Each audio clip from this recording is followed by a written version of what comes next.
been in the Center for Autism for almost 3 years.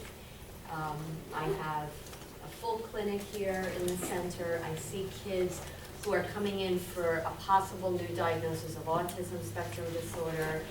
And I also see kids who have an established diagnosis of autism spectrum disorder who are coming in for evaluation of potential need for psychiatric medications for co-occurring conditions. My research area is in the area of anxiety in kids and adolescents with autism, and also in the area of psychiatric crises, including severe aggression, self-injury, suicidal ideation. Before I start, I want to say that I have absolutely no affiliation with any type of pharmaceutical company. The presentation will not include discussion of any medications that are not FDA approved by the US government, and I will be discussing the use of off-label medications. So I just wanted to take a minute to clarify the difference between FDA approved and off-label. An FDA approved medication is one that has passed several rigorous clinical trials and is deemed to be more helpful than harmful. It doesn't mean that the medication is without side effects altogether, but it simply means that the medication provides benefit and the risks of the medication are sufficient and rare, and severe risks are very rare. An off-label medication means that the medication is not FDA approved, so it hasn't gone past the rigor to get it approved by the government. But that does not mean that the medication doesn't have a significant body of scientific evidence supporting it. So when physicians talk about practicing evidence-based medicine, we talk about using medicines that are both FDA approved and off-label, because the off-label medications can also be very effective. Today I'm going to discuss psychiatric treatment for 3 classes of symptoms. These are the symptoms that are most common in ASD: hyperactivity, impulsivity, inattention, which are the ADHD type symptoms, and I'm going to review the body of evidence on stimulants for these symptoms. Aggression, self-injury, and irritability, which I call the Irritability Cluster, and I'm going to review the evidence for atypical antipsychotics, specifically Risperdal and Abilify. And last, anxiety and repetitive behaviors. I will discuss the evidence for selective serotonin reuptake inhibitors. These are medications like Prozac, Celexa, Zoloft. And I've picked these 3 major classes because they are the most commonly used, while keeping in mind that there are many other classes of medications out there: mood stabilizers, benzodiazepines, many others. But I really wanted to keep this very focused on what's most commonly used, and provide you with a deeper understanding of the evidence behind it. When I say efficacy, it refers to how powerful a medication is in a drug study. So I'll talk about the efficacy, the side effects, and the way we monitor these particular 3 classes of medications. When we talk about study designs for medication trials, there are 3 types of studies that we think about. One is the randomized placebo-controlled trial, and that's the most rigorous study design. It's when you take a group of kids with a particular condition and you divide them up and randomly, and half of them receive the drug of interest and half of them receive a placebo, which has no pharmacological effect. You follow those kids for a certain period of time, usually 8 to 16 weeks, and throughout the course of the duration of the study, you get parent assessments and clinician assessments of how the child might be responding. And what makes this design even more rigorous is when it's a double-blinded study, which means neither the researcher nor the parent knows whether their child received drug or placebo. So these are the studies that we aim for: randomized, double-blind, placebo-controlled trials with large numbers of children, heterogeneous in nature. I'm going to present the data that we have that have used this study design, but I'm also going to present other data that have used what we call an open label study design, in which you get a group of kids, you give them a medication, and you see how they do, but you don't have the group of kids who got placebo to see if they did better than the placebo. There are also retrospective reviews, which is when a researcher looks back at a child's medical record, sees which children got a particular drug, and decides whether the drug was effective or not based on what's written in the medical record. And then there are case reports, when clinicians and researchers basically report on individual cases of children and their response to medication, but they don't have a large group study. I will not be talking about experimental medications that are out there in the field. And I also wanted to mention that I'm only going to be talking about treatment for the 3 clusters of symptoms, but not for the core features of autism.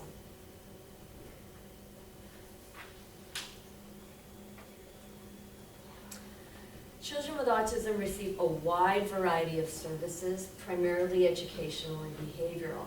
And I made this list because I wanted to show you that using psychiatric medications to treat co-occurring conditions is only one component of the treatment arm. It is not the sole treatment. We prescribe medications in the context of all of these other treatments. And one of the goals of treating co-occurring conditions like ADHD, aggression, anxiety, is to facilitate success in other contexts and in other therapies.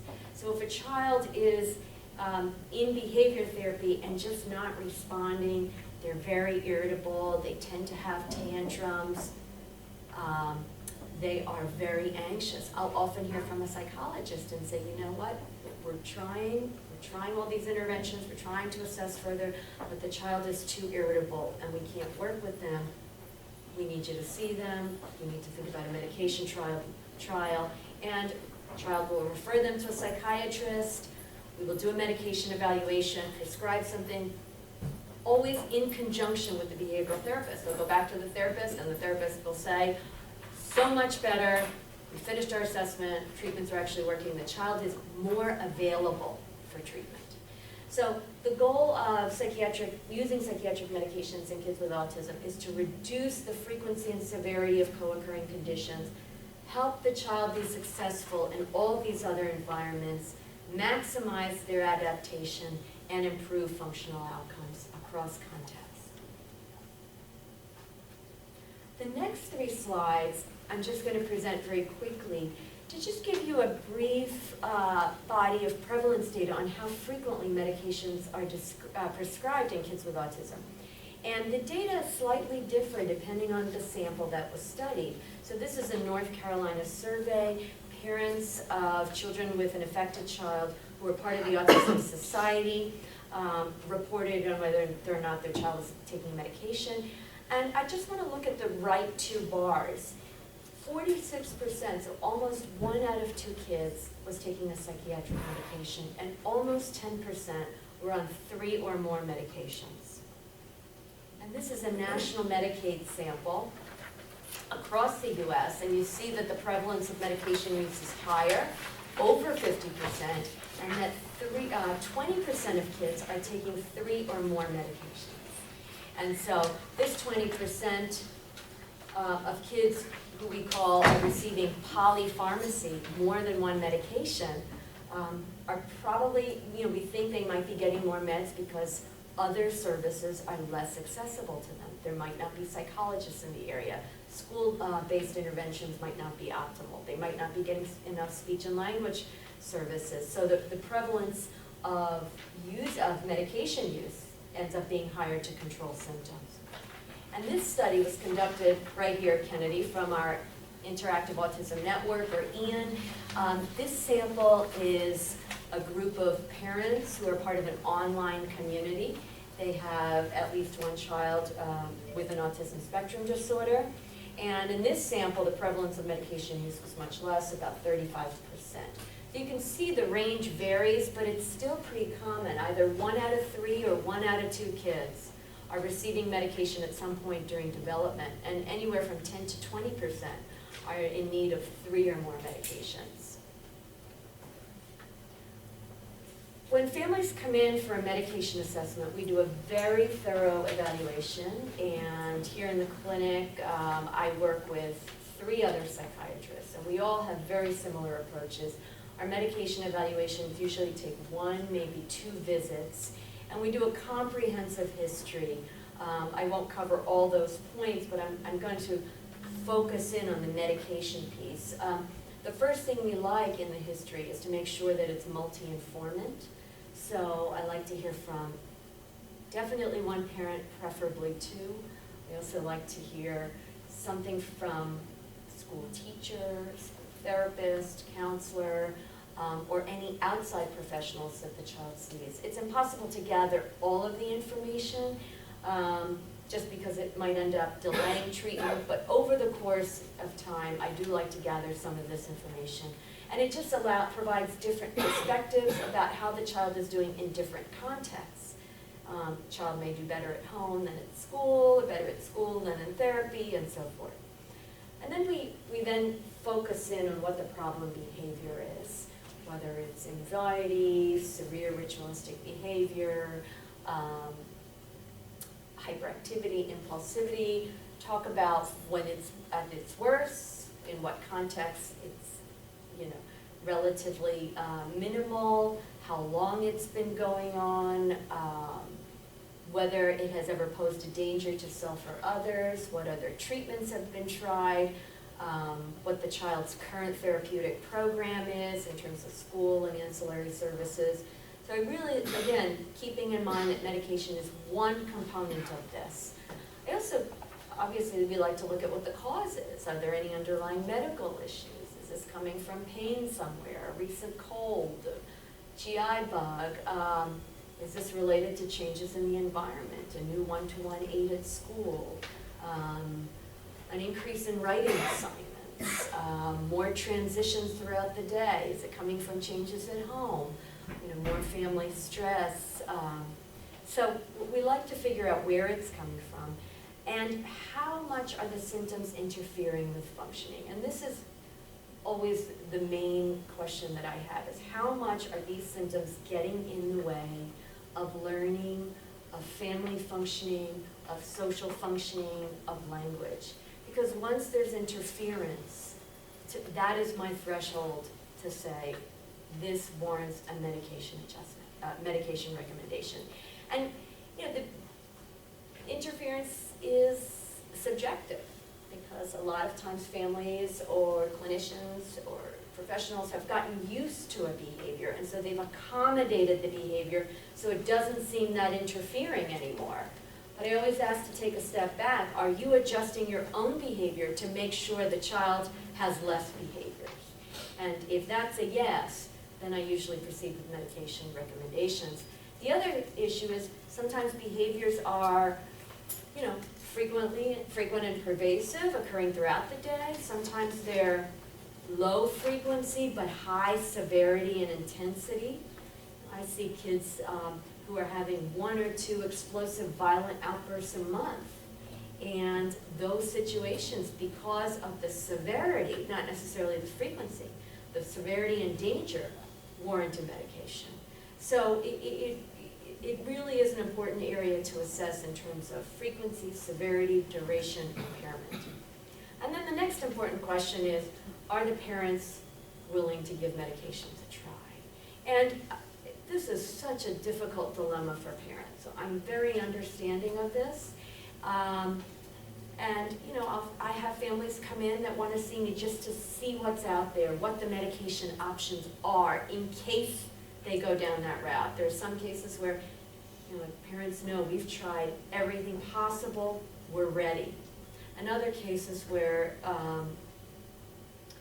parents aren't ready, and we keep talking about it until we get to a point where maybe they are ready. And then the final thing is, are the other providers aware? And in particular, I'm talking about teachers, other professionals, and with medication monitoring, particularly the pediatricians, because we try to work very closely with pediatricians to help us monitor side effects. There's a lot of factors that we discuss in a medication visit. One is just the general evidence, which I'm going to be presenting to you, on which medications have data to support their use, which ones have robust data, which ones have suggestive data, which ones have no data, and I always say, you know, even a medication that has a lot of support behind it, like an FDA-approved medication such as Abilify, some kids may not respond to a well-studied medication, and that every child responds differently, and therefore it's important to understand individualized responses, and that overall this is a trial and error process, it's a journey, it's something that we take together. Factors to consider are the risks and benefits of each medication in the context of the child's medical condition. There are certain medicines that we would not use for a child who is underweight, but others that we would. Or for example, certain medication that we would not use for a child with seizures or severe stomach problems. The other big thing is the child's ability to swallow pills. I would say about a third of the medications we have come in liquid preparation, and then the rest are tablet form. And so this makes a big difference in terms of medication choice. There are professional pharmacies in the community, and that will compound medications into liquid form. So I usually refer parents to one of those pharmacies if we're trying something that doesn't come in liquid form. But this often will affect medication choice at the end. And then the second is, the other point is, in terms of monitoring, is it a medication that requires blood work to monitor for side effects? And can the child tolerate the blood work? And is it going to be just impossible to get the blood work? Or can we work together to facilitate making that happen? And usually, you know, the options are, the main option is to give what we call a PRN, or an as-needed medication, 1 hour before the blood work, see if that works in helping the child calm down, before the, you know, for the anxiety to go down to a point that at least they can get the blood work done. The most extreme option, and this has happened many times, is to get the blood work done under general anesthesia. And kids do that because some of the kids go through dental procedures, extractions, all kinds of other procedures, and that's a great time to just get blood work done and to get an EKG done. And then the last factor is timing. Do the symptoms need to be treated now? Is this urgent? Or is this something, is this a behavior that's causing risk?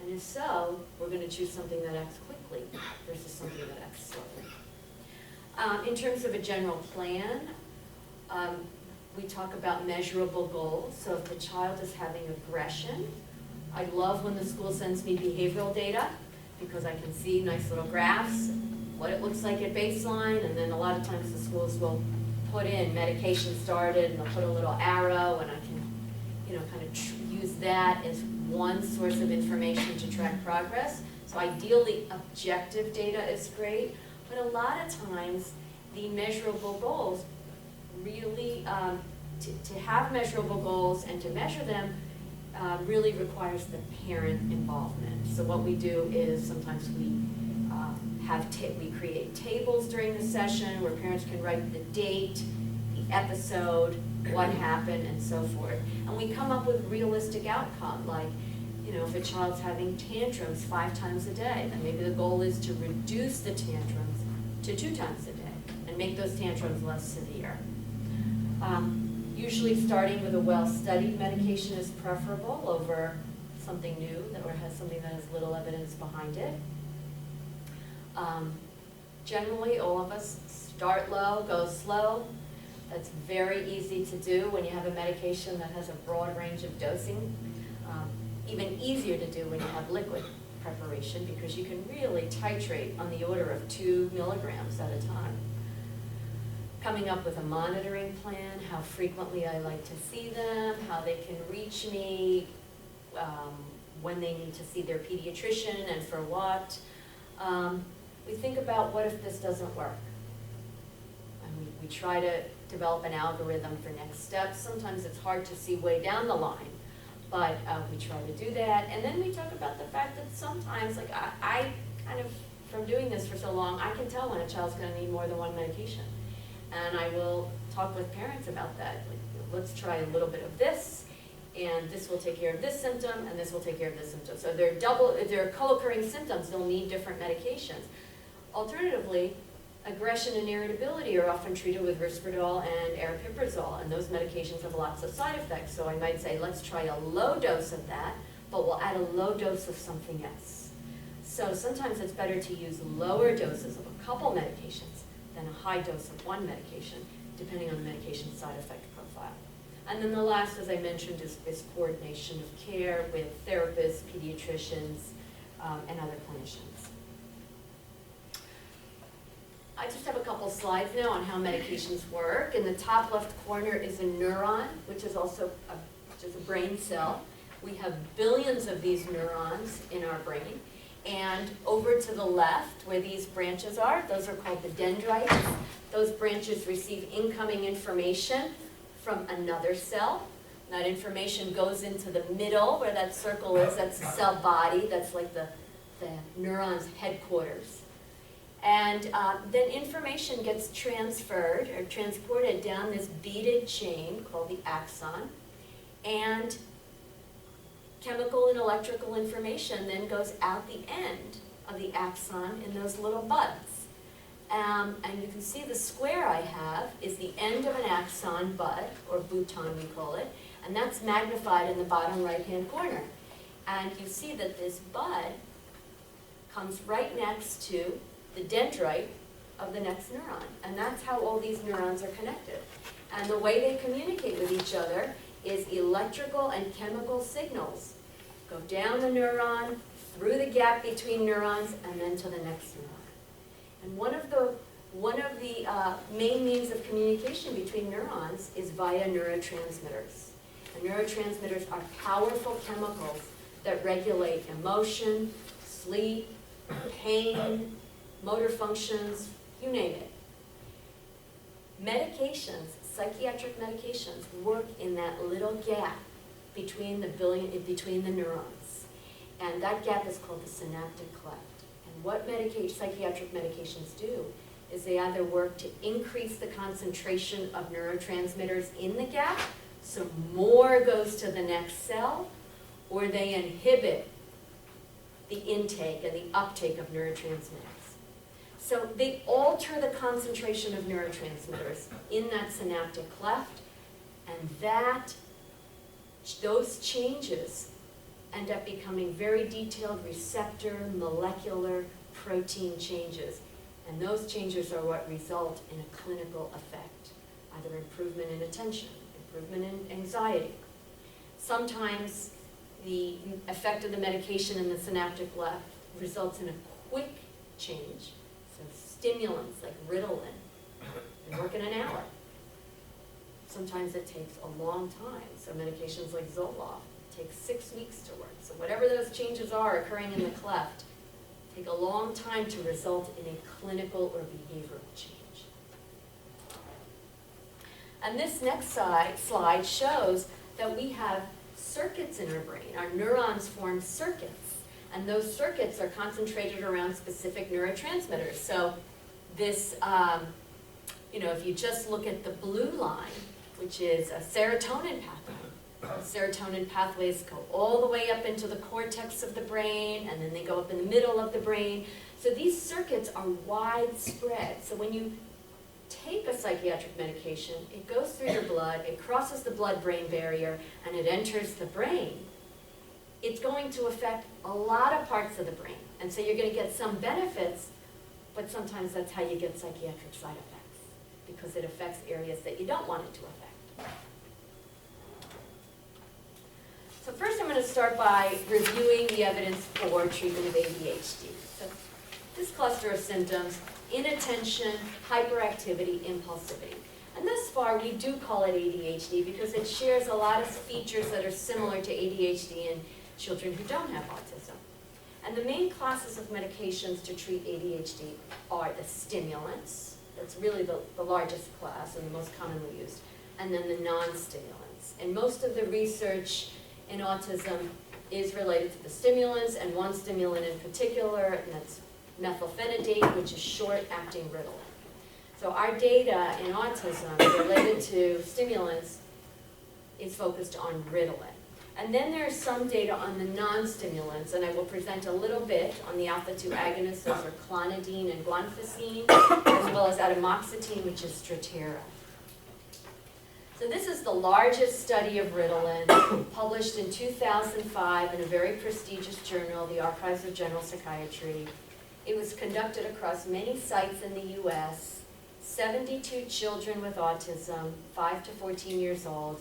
They divided them into groups, and the children got different doses, low, medium, and high, and they asked parents to report changes in the behavior over the time period of the study. The findings showed that 49% of children with autism, so almost half, had improved attention and decreased hyperactivity. This is pretty good. 1 in 2 kids improved, and stimulants are the most powerful medications to treat inattention. There really isn't many. If inattention related to ADHD is best treated by stimulants. So this is pretty good. It is, however, less of a response than we've seen in studies of children without autism, in which 70% of kids respond. So about 50% of kids in this particular study responded to Ritalin. And this is a graph from the original article. The bottom horizontal line is fancy aspects of the study design, and this vertical line is a measure of hyperactivity, impulsivity, and attention. And as you can see, from as soon as the medication was started at baseline, there is a reduction, which means an improvement in the ADHD type symptoms. And when we followed those kids for 8 weeks, symptoms continued to remain low. So this is pretty good. 50% of kids are responding. They're responding quickly. The response seems to be sustained over the course of 8 weeks. The downside of this study was that many kids had side effects. So over 50% had appetite suppression, and that's a hard side effect to deal with because kids on the spectrum already are quite food selective. And so if they're particular about the types of foods they eat and then they don't eat that much, then there is some concern about weight. Insomnia was a side effect. Again, also challenging because children with ASD have sleep disturbance. And then the irritability and the emotional outburst was also present. And these were present across low, medium, and high doses. And in fact, 18%, so 1 in 5 of the kids dropped out of the study because the irritability and emotional outbursts were so significant. So this was the problematic part of, this is the challenge of using something like methylphenidate, is that even though there's a decent chance it's going to work, it really needs to be monitored closely because of side effects. Other side effects that can occur with stimulants are sometimes anxiety can increase, repetitive behaviors can increase, blood pressure pulse can go up, and very, very rarely there's a risk of psychosis or disorganization. And some of these are quite rare. But nevertheless, keeping all of this in mind, I bring you back to the fact that stimulants are the most effective medication to treat inattention associated with ADHD. There's not going to be any other medication that's comparable. Other medications might treat hyperactivity and impulsivity, so the child is more available to pay attention. But core difficulties with inattention are best addressed with stimulants. The other good thing about stimulants is that they're short-acting. They wash out quickly. So short-acting Ritalin, 4 hours in the system, and then it's out. So if the child is going to have side effects, we know it's not going to last forever. It's not going to last for a week because the medication is metabolized pretty quickly. And by the end of the day, it's out of the system. There might be some residual symptoms, but by the next day or two, the child should be okay. So those elements support the use of the stimulant. It's these side effects, however, that we need to monitor closely. And what we do in the clinic when children come in who are on stimulants, blood pressure, pulse, we look at weight, height, body mass index, sleep patterns, Sleep is a tricky one because if the child is benefiting, if the child is not sleeping because of the stimulants, but the child is benefiting from the stimulants, we say, we have to look at the risk-benefit ratio and say, look how much improvement the child made at school with the stimulant. If the only problem here is that the child can't sleep, let's try something for sleep, whether it be melatonin or something else. We look at thought processes, and then we just make sure that the repetitive behaviors, anxiety, and tics have not increased. Alpha2 agonists, this is the next class of medications. Alpha2 agonists, those are receptors that we have in the brain and the body that are involved in sympathetic arousal. These are medications, this class of medications were originally used to treat high blood pressure. So they're antihypertensives, originally used in adults, and a few decades ago, researchers started using them for childhood ADHD and found them to be very effective. And now we have tried to apply them and use them in kids on the spectrum. They work mainly for hyperactivity and impulsivity. They do not directly affect these frontal attentional circuits in the brain. The two medications that we have are clonidine, that's its generic and brand name. Capve is the long-acting clonidine preparation. And then there's guanfacine, its brand name is Tenex, and the long-acting preparation is Intuniv.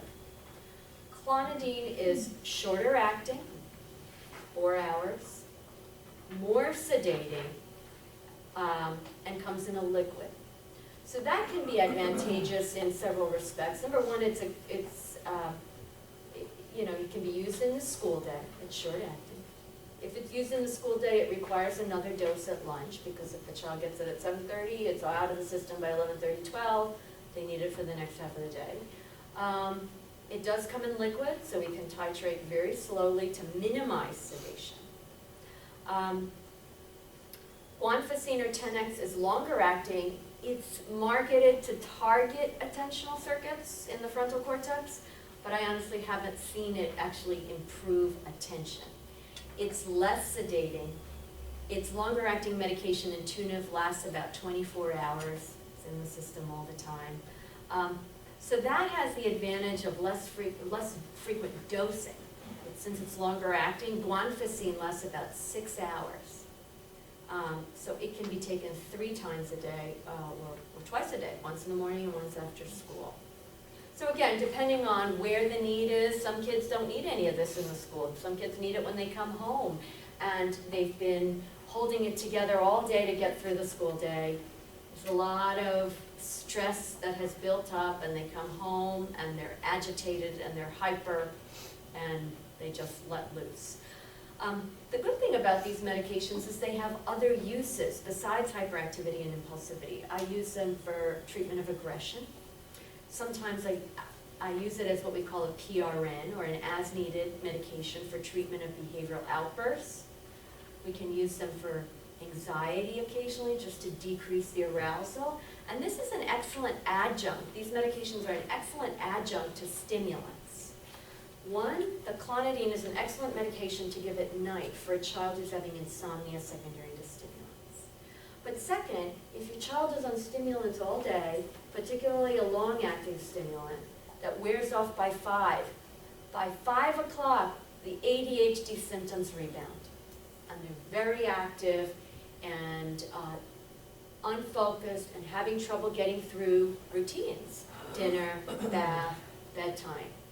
So you're going to see a lot of non-compliance, a lot of stress, and potentially a lot of negative interactions because the child is so disruptive and parents are having a hard time controlling the child. So this is a nice cushion, either to add when the child's coming down off the stimulants, just to take the edge off and to get through the evening routines. There's the side effect profile compared to all the other classes of medicines that I'm going to talk about today, and in general, is pretty benign. It can cause a little bit of sedation. It can lower your blood pressure and pulse a little. If you're a healthy child, you will compensate and your blood pressure will be normotensive and you won't have a problem with that. Some kids, but not all, have a tad bit of irritability. I haven't seen a lot of that. So I often consider this as a first-line agent for many conditions that, that are associated with hyperactivity, impulsivity, agitation, aggression. And for those of you who are interested in the data on this, like the beautiful study of Ritalin, in which we had 72 kids from all over the country, there's only 4 studies of clonidine and guanfacine. The sample sizes are very small. They don't have the rigor of the larger multi-site study, but nevertheless, the data are promising. You know, in all of them, clonidine was better than the placebo, or guanfacine was better than the placebo. And these are studies that have only looked at the short-acting preparations. Finally, I'm just going to talk about one of the non-stimulant choices for ADHD symptoms, and that is atomoxetine, which works very differently than the stimulants. The stimulants work on the dopamine pathway. Atomoxetine works on the norepinephrine pathway. The brand name is Strattera. This is a very small research study, only 16 kids, and as you can see in the results section, a little over 50% improved, but look at those side effects, 75% with appetite suppression and 88% with mood swings. So this, in my mind, is a last resort option for children who don't tolerate stimulants, who have already been through a kind of a clonidine or guanfacine trial, have had other conditions treated, then I go this route. All right, now I'm going to move on to the next group of symptoms. This is what I mentioned I call the irritability cluster: aggression, self-injury, irritability. Other symptoms are often associated with this cluster, such as disruptive behavior, property destruction, and sometimes these symptoms can be just random symptoms, like one aggressive act or a couple of self-injurious behaviors, or just one kick of the door when angry. But oftentimes these symptoms travel together in a cluster and culminate into a tantrum. And that's when you get, that's when the child is very upset, agitated, screaming, kicking, aggressive, just really having difficulty regulating mood. And oftentimes there are triggers for these events, but sometimes we can't identify triggers in the environment that lead to these events.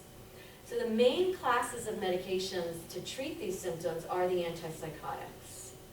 And they're called antipsychotics because they were originally used to treat psychosis. Psychosis associated with schizophrenia, psychosis associated with bipolar disorder, psychosis associated with depression. But during the past few decades, we've also learned that they're very good at treating externalizing symptoms, such as aggression and self-injury, and they're very good mood stabilizing agents. So they help with mood swings. They help even out the irritability, so it's not so extreme. There are 2 types of antipsychotics. There's the older first generation, and then the second generation, which is newer. And 2 of them are approved for children with autism. Risperidone, which is Risperdal, that's the brand name, and aripiprazole and Abilify is the brand name. And I'm going to review the evidence for the 2 FDA-approved medications, since that's where the preponderance of the data lie in terms of their efficacy in treating this symptom cluster. So this was a groundbreaking study, one of the largest trials in autism spectrum disorder, 2002, published in the New England Journal of Medicine, 101 subjects. This is very large, wide age range, and wide range of levels. And kids were assigned either to the Risperdal group or the placebo group. And then they were followed for 8 weeks with assessments conducted throughout the 8-week time period. And what do the results show? Almost 70% of kids who received Risperdal had a reduction in these irritability symptoms, compared to 12% with placebo. So that's a pretty big response. And a good one. Downside is, as I mentioned earlier, not everyone's going to respond. So 1/3 of our kids in this study did not respond. And this is the original graph from the study. And if you look at the horizontal line, it shows the time period of 8 weeks. And if you look at the vertical line, it's the mean irritability score that parents rated over the course of the 8 weeks. And as you can see, the top line, the filled in squares is the placebo group, and the filled in triangles is the group of kids who received Risperdal. And as you can see, when the score goes down, it means better symptoms, child's getting better. And over the course of 8 weeks, kids with Risperdal had a significant improvement. This word effect size reflects the magnitude of the difference between placebo and control. Anything over 0.7 or 0.8 is very large. And other notable point is improvement was seen as early as 2 weeks. So the graph is steepest between 0 and 2 weeks. So remember, I was talking about timing, and Ritalin works quickly in an hour. This Risperdal is working quickly. So it's a very good medication for children with this symptom cluster. In that, if you're going to see benefit, you are likely going to see it within 2 weeks of starting treatment. The other thing, the other data that were revealed in this study is that Risperdal does more than just treat the irritability cluster. It treats irritability, but it also treats severe hyperactivity. And it also treats stereotypies, the repetitive movements, involuntary movements that we see kids with autism manifest. So this medication is affecting mood, it's affecting hyperactivity, it's affecting stereotypy, it's affecting aggression and self-injury. And when you compare it to the Ritalin trial, which was focused on inattention, hyperactivity, impulsivity, this has much broader coverage. Not to mention the fact that it does cause some sleepiness, and we use that side effect intentionally to help with sleep. So it can improve a wide variety of symptoms. None of the children dropped out in this study, which is a good thing. But there were, the improvement does not come without cost. There were side effects. And one of the main side effects I'm sure you've all heard about is the weight gain associated with Risperdal. And over the course of 8 weeks, the kids who received Risperdal gained, on average, 2.7 kilograms. So it comes to about 6 pounds over the course of 2 weeks, versus 0.8, which is, about a couple pounds or less in the placebo group. So weight gain is a problem. In terms of my clinical experience, do I see it in everybody? No. I have kids on quite a bit of Risperdal, those who really need it, and some kids don't gain weight. Some kids gain a lot of weight, and we still, researchers still need to figure out which kids are likely to gain weight and which kids are not likely to gain weight. Other side effects: drowsiness, dizziness, drooling. These are side effects that we can work with in terms of adjusting the timing of the medication. Drooling, there's a medication to address that as well. So this medication did come with side effects despite its robust response. I'm going to present 2 other studies of Risperdal. This study took the kids from the 8 weeks and said, let's follow the kids who responded for another 16 weeks. See if they continue to do well. And as you can see, this line is pretty even out. It's pretty even throughout the course of the 16 weeks. So this says that over the course of 4 months, kids maintain their response. And this is a nice study from 2009 in which kids were randomized either to medication and parent training. The parent training component involved a lot of education about behavior management versus a group of kids who got medication alone. And the interesting finding here is those kids who got the combo treatment, medication and therapy, did much better in terms of symptom improvement and needed less medication. So this reinforces the fact that while medications alone can help, it's the combined treatment that has a more powerful effect. There are 2 studies of Abilify, and these 2 studies form the basis of the FDA approval of Abilify. As you can see, these studies were published 7 years later than the Risperdal study, so this is a newer medication. Here's one with 218 subjects.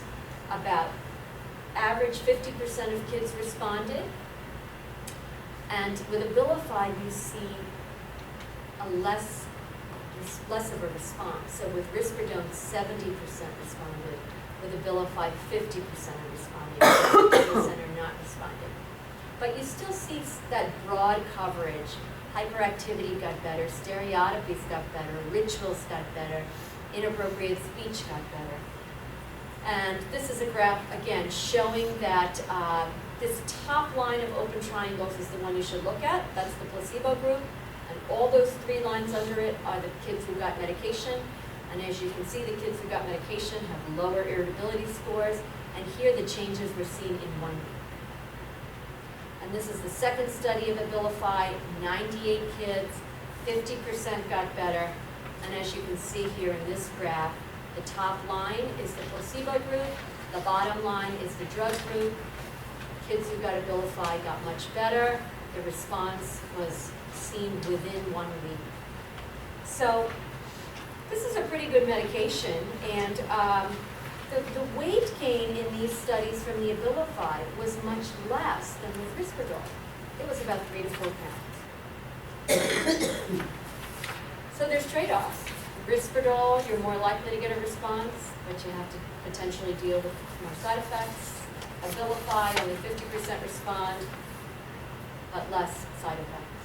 And my practice is always go with the Abilify first, because there's a 1 in 2 chance that the child's going to respond, and potentially not have the significant weight gain that's associated with Risperdal. Nevertheless, there still will be weight gain, but it might not be as profound. And Abilify has less of an effect on other side effects as well, such as hormonal levels and so forth. And this study, if you look at the top line, those are the kids that had the Abilify. They were followed for a year, and their line doesn't change. It means that Abilify on board for 1 year resulted in symptom improvement. So what I tell parents about these medications is they're not medications just for 1 or 2 months. If you're going to see improvement, you got to stay on it. And the reason to stay on it, again, is because you have less symptoms and the child is more available for learning and for treatment and for social interaction. There are other atypical antipsychotics, not very well studied at all, and so these are really second-line treatments.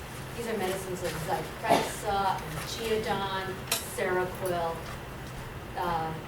I'm not saying they're not used. Sometimes kids do respond well to them. Geodon in particular is marketed as a medication that has less of a risk of weight gain. We just don't have a lot of data behind it, and it's also one of those medications that needs a little bit more monitoring.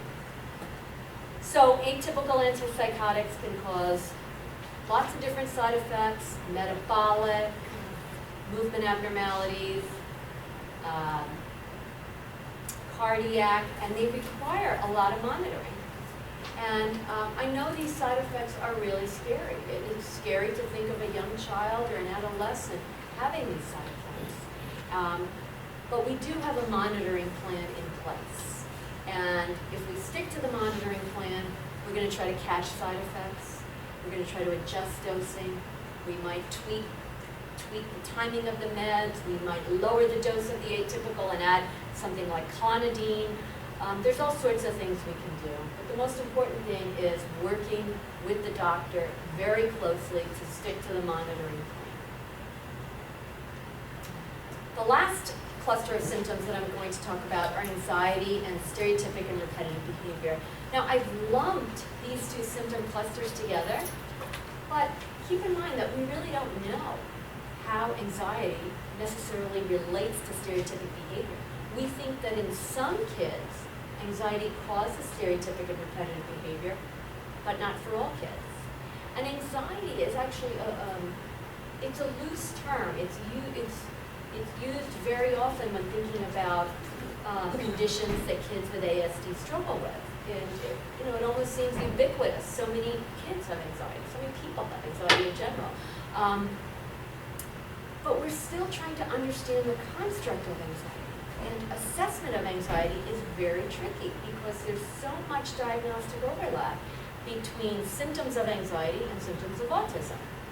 Social avoidance, poor eye contact, narrow interest, rigidity, difficulty with transitions are all part of an anxiety disorder, but they're also part of autism. So, one of the kinds of evaluations I do in the clinic is a does my child have autism evaluation. And a lot of those kids are coming in with high levels of anxiety, and the question is this anxiety or is this autism? And that's a difficult, that's a diagnostic dilemma, and it often takes a while to tease out. Nevertheless, in kids with autism, they can have both. They can have autism and they can have anxiety. But the challenge is figuring out the symptoms that are part of the anxiety and figuring out the symptoms that are part of the autism, because then we know what we're treating and what we're talking about, and then we can develop measurable goals. And oftentimes, if you treat the anxiety, you might see improvements in the autism, because the anxiety was contributing to the child's language difficulties, or contributing to the academic struggle, or contributing to the social withdrawal. Stereotypic and repetitive behavior is also a challenging diagnosis because it overlaps a lot with obsessive compulsive disorder.